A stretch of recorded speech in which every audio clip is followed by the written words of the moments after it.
Book of Heaven, Volume 25, Part 5.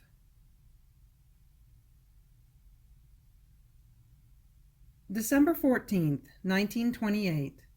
The Tree of the Divine Will. The Single Act of God. One who lives in the divine will forms the echo in all created things.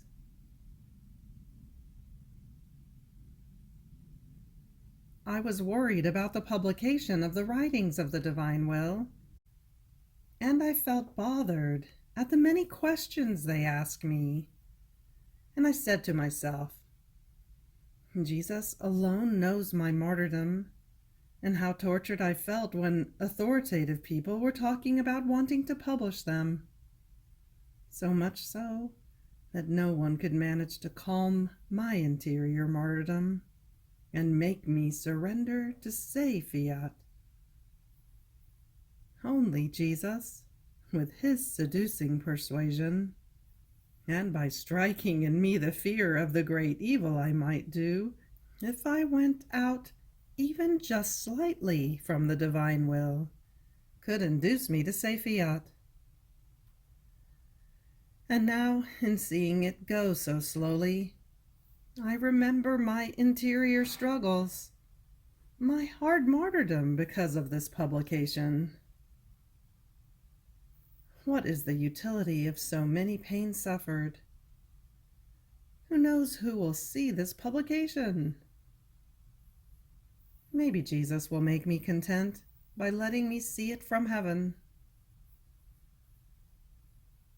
But while I was thinking of this and other things, I began to pray, and I saw before my mind a tree loaded with fruits that emitted light. And my sweet Jesus was crucified in the middle of this tree. And the light of these fruits was so great that Jesus was eclipsed within this light. I was surprised, and Jesus told me, "My daughter, this tree that you see is the tree of my divine will. And since my will is sun, its fruits turn into light and form many other suns. The center of its life is I, and this is why I am in the middle of it. Now these fruits that you see are all my truths that I have manifested on my divine Fiat.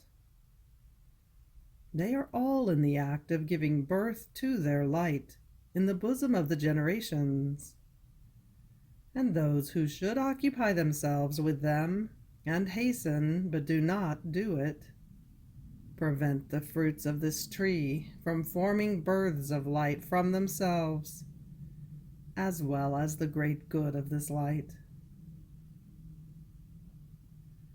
Therefore, you must be consoled in your tortures and martyrdoms, because between you and I, we are in order, nor would I have tolerated even a shadow of opposition to my will in you.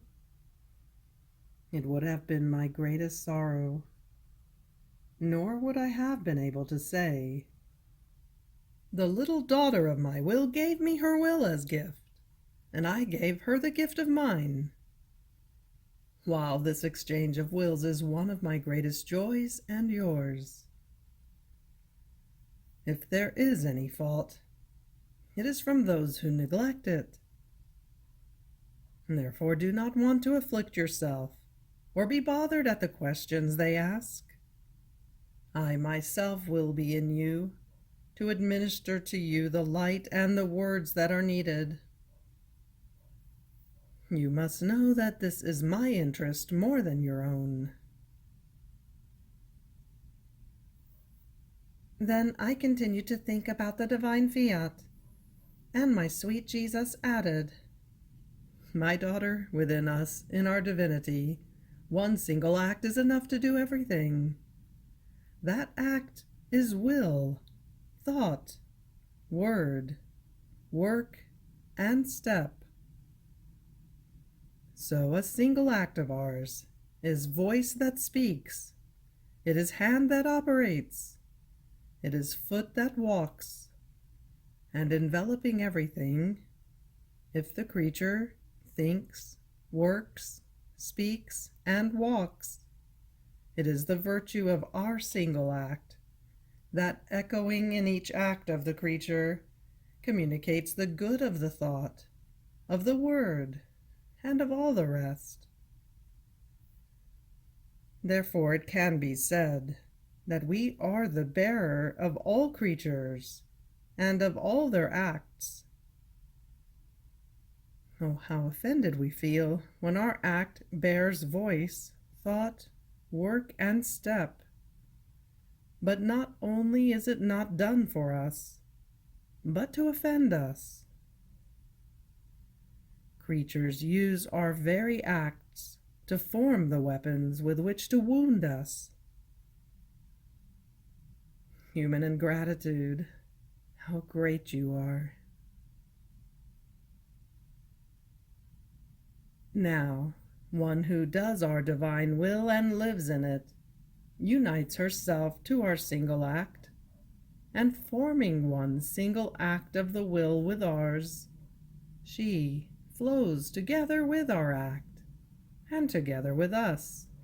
She makes herself thought, voice, work, and step of all. And oh, how we enjoy, because our virtue, investing the human littleness, makes her the bearer of all the acts of creatures together with us. And she uses all our acts, not to form weapons with which to wound us, but to form weapons with which to defend us, to love us, and to glorify us. So we call her our warrior, who defends our rights. After this, I was following the divine fiat in the creation. I felt I wanted to make everything my own. The sun, to give him the glory of the light and of the heat. The sea, to give him the glory of that murmuring that never ceases.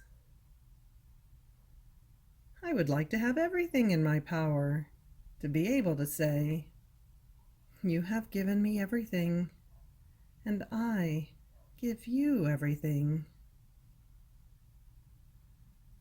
But while I was thinking of this and other things, my beloved Jesus, moving in my interior, told me, "My daughter, how beautiful is the living in my will. Your echo reaches everywhere. Wherever my divine will is present, and it is everywhere, there does your echo reach.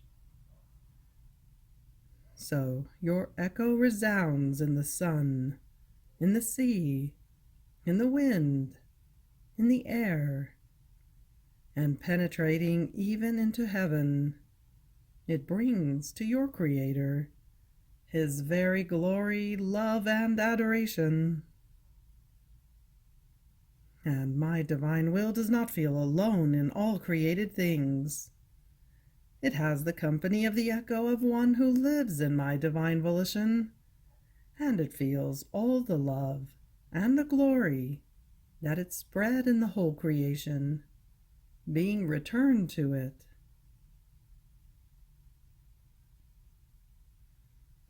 December 16th, 1928.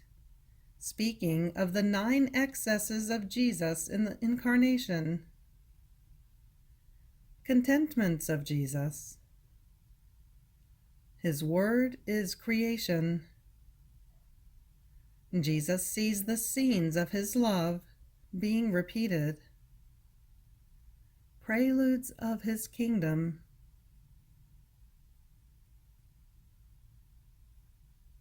I was doing my meditation, and since today it was the beginning of the novena of baby Jesus, I was thinking about the 9 excesses of his incarnation, that Jesus had narrated to me with so much tenderness, and that are written in the first volume. I felt great reluctance at reminding the confessor about this, because in reading them, he had told me that he wanted to read them in public, in our chapel. Now, while I was thinking of this, my little baby Jesus made himself seen in my arms, so very little, caressing me with his tiny little hands, and saying to me, "How beautiful is my little daughter! How beautiful! How I must thank you for having listened to me." And I, "My love, what are you saying?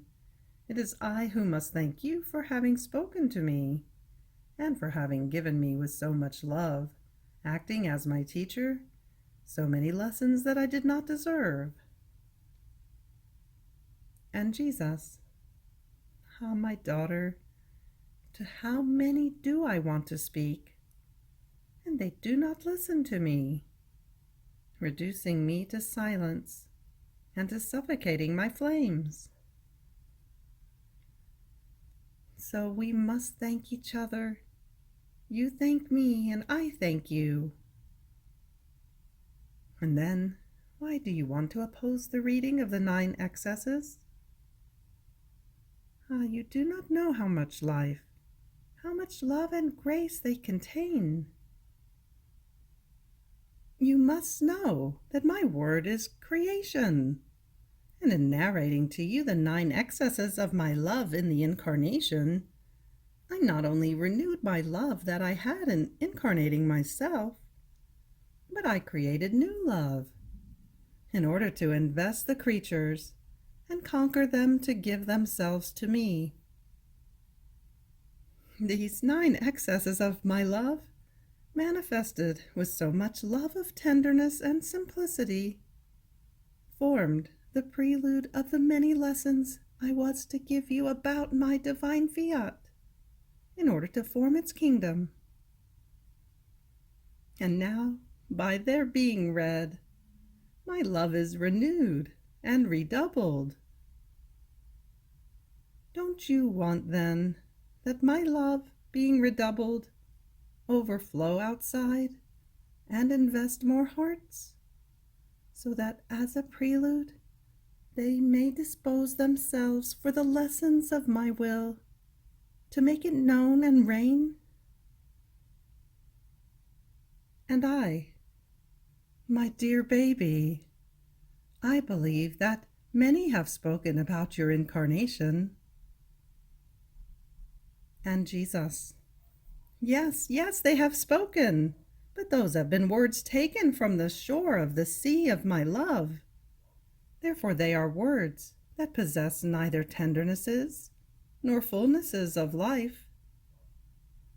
But those few words that I have spoken to you, I have spoken from within the life of the font of my love, and they contain life, irresistible strength, and such tendernesses that only the dead will not feel themselves being moved to pity for me, tiny little one, who suffered so many pains, even from the womb of the celestial Mamma." After this, the confessor was reading in the chapel the first excess of the love of Jesus in the Incarnation, and my sweet Jesus, from within my interior, pricked up his ears to listen, and drawing me to himself, he said to me, "My daughter, how happy I feel in listening to them. But my happiness increases in keeping you in this house of my will, as both of us are listeners, I of what I have told you, and you of what you have heard from me. My love swells, boils, and overflows. Listen, listen how beautiful it is. The word contains the breath, and as it is spoken, the word carries the breath that, like air, goes around from mouth to mouth and communicates the strength of my creative word. And the new creation that my word contains descends into the hearts. Listen, my daughter, in redemption I had the cortege of my apostles, and I was in their midst, all love, in order to instruct them. I spared no toil in order to form the foundation of my church.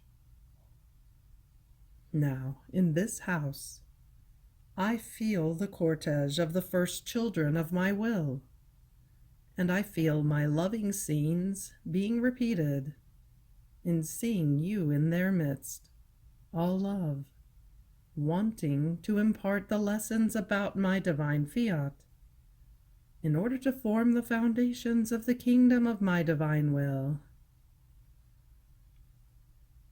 If you knew how happy I feel in seeing you speak about my divine volition. I anxiously await the moment when you begin to speak, in order to listen to you and to feel the happiness that my divine will brings me.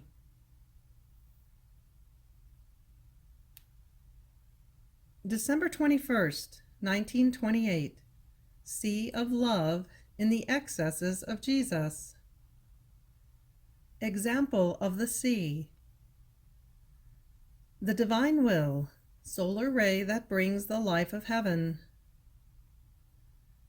The divine will operating. Happiness of Jesus.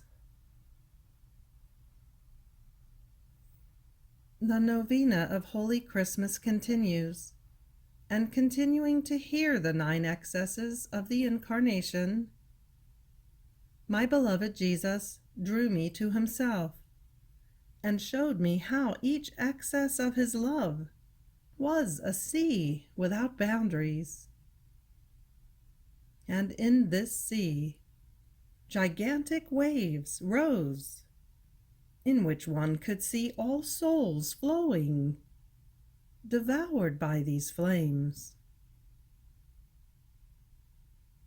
Just as the fish flow in the waters of the sea, and the waters of the sea form the life of the fish, the guide, the defense, the food, the bed, the palace of these fish, so much so that if they get out of the sea, they can say, "Our life is ended, because we have gone out of our inheritance, the fatherland given to us by our Creator." In the same way, these gigantic waves of flames that rose from these seas of fire, by devouring the creatures, wanted to be the life, the guide, the defense, the food, the bed, the palace, the fatherland of creatures. But as they go out of the sea of love, all of a sudden they find death. And little baby Jesus cries, moans, prays, shouts, and sighs, for he wants no one to go out of these devouring flames of his, because he does not want to see anyone die. Oh, if the sea had reason, more than tender mother, it would sadly cry over its fish that are snatched away from its sea, because it feels a life that it possesses and preserves with so much love, being snatched away from itself. And with its waves, it would hurl itself at those who dared to snatch away from it so many lives that it possesses, and that form its richness, its glory. And if the sea does not cry, I cry, Jesus says, in seeing that while my love has devoured all creatures. Ungrateful, they do not want to live life in my sea of love, but tearing themselves away from my flames, they exile themselves from my fatherland, losing the palace, the guide, the defense, the food, the bed, and even the life. How can I not cry? They came out of me. They were created by me, and were devoured by my flames of love that I had in incarnating myself for love of all creatures. As I hear the 9 excesses being narrated to me, the sea of my love swells. It boils, and forming huge waves, it roars so much that it would want to deafen everyone, that they might hear nothing but my moans of love, my cries of sorrow, my repeated sobs, saying, "Don't make me cry any more. Let us exchange the kiss of peace. Let us love each other, and we will all be happy, the Creator and the creature."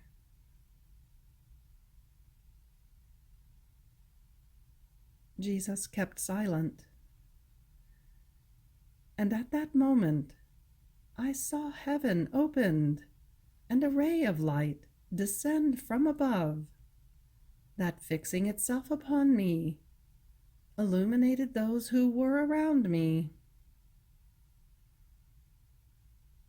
And my always lovable Jesus resumed his speaking. "Daughter of my will, this solar ray that fixed itself upon you is my divine will, that brings you the life of heaven into your soul. How beautiful is this solar ray that not only illuminates you and brings you its life, but whoever draws near you and remains around feels the life of light, because, like sun, it expands around and gives to those who surround you the warm kiss of light, of its breath, of its life. And I feel happy within you in seeing that my divine will diffuses and begins to beat its way. See, the seas of love that you saw are nothing other than my will operating. When my will wants to operate, the seas of my love swell, boil, form their gigantic waves that cry, moan, shout, pray, deafen. On the other hand, when my fiat does not want to operate, the sea of my love is calm. It only murmurs quietly. Its course of joy and of happiness, inseparable from it, is continuous. Therefore you cannot comprehend the joy I experience, the happiness I feel, and the interest I take in illuminating, in offering my very word, my very heart, to one who occupies himself with making my divine will known. My interest is so great that I envelop him within myself, and I myself overflowing outside of him. I take the floor, and I myself speak about my will operating in my love. Do you think that it is your confessor that speaks, in these evenings in which he is speaking in public about the 9 excesses of my love? It is I who take his heart in my hands and make him speak. But while he was saying this, benediction was being given, and Jesus added, "Daughter, I bless you. Everything is happiness for me when it comes to doing an act of mine over one who possesses my divine will. Because if I bless you, my blessing finds the space in which to place the goods and the effects that my blessing contains. If I love you, my love finds in my fiat, within you, the space in which to place itself and carry out its life of love. Therefore, each thing I do over you, in you, and with you, is a happiness that I feel, because I know that a divine will has the place for everything I want to give you, and the virtue of multiplying the goods I give you, because it is our all-doer, and it occupies itself with forming as many lives for as many acts as we do with the creature in whom it reigns." After this, I was doing my round in the divine fiat, and was going again to the first times of creation, to unite myself to the acts done by our father Adam in the state of innocence, so as to unite myself with him and continue from where he left. And my beloved Jesus, moving in my interior, told me, "My daughter, in creating man, I gave a visible universe in which he was to move freely and see the works of his Creator, done with so much order and harmony, done for love of him, and in this void to also do his own works. And just as I gave a visible void, so I gave an invisible void, even more beautiful, for his soul, in which man was to form his holy works, his sun, his heavens, his stars, and echoing his Creator, he was to fill this void with all his works. But since man descended from my divine will to live in his own, he lost the echo of his Creator and the model with which to be able to copy our works. Therefore it can be said that in this void there is nothing other than the first steps of man. All the rest is empty. Yet it must be filled. And this is why I await with so much love those who live and must live in my will, who, feeling the power of our echo and having our models present to them, shall hasten to fill this invisible void that I gave with so much love in creation. But do you know what this void is? It is our will. Just as I gave a heaven, a sun, to man's nature, so I gave the heaven, the sun of my fiat, to his soul. And when I see you take your steps after the steps of Adam innocent, I say, finally, here is the void of my divine will that begins to receive the first conquests and the first works of the creature. Therefore, be attentive and continue always your flight in my divine volition." You have reached the end of the Book of Heaven, Volume 25, Part 5. Fiat.